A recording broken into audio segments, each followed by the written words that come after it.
Hey, what's up, guys? Welcome back. Today we're going to talk about whether or not you can spray poly over your original paint job.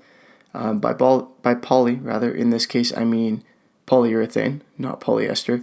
I would imagine that that's what everybody's talking about when they say poly for the most part.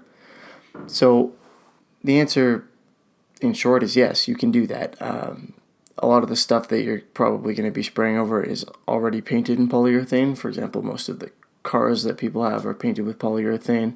A lot of the guitars are painted with polyurethane.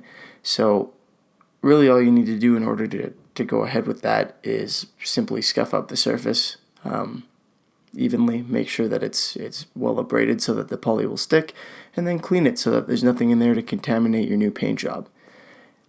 If your original paint job isn't polyurethane, like let's say it's an old guitar with a nitrocellulose lacquer, and you have decided that you want to coat it in polyurethane now to protect it or give it a better gloss or whatever it happens to be, you can still do that as long as that paint has been on there long enough for all of the solvents to have evaporated and for the paint to have either cured or dried completely, depending on what kind of paint it is.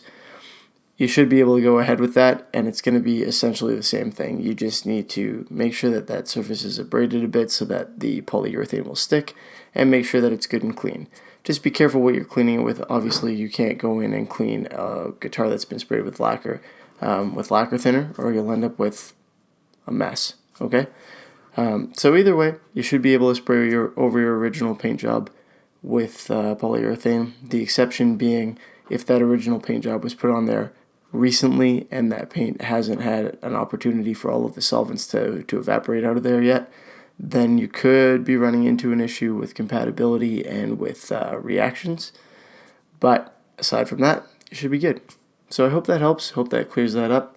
If you have any questions, as always, post them in the comment section below and let me know, and I'll see what I can do to answer them. And even if you have questions on a different topic, don't forget to ask them in the comment section so that I can keep making these videos. Thanks for watching, and as always, have a good one. See you next time.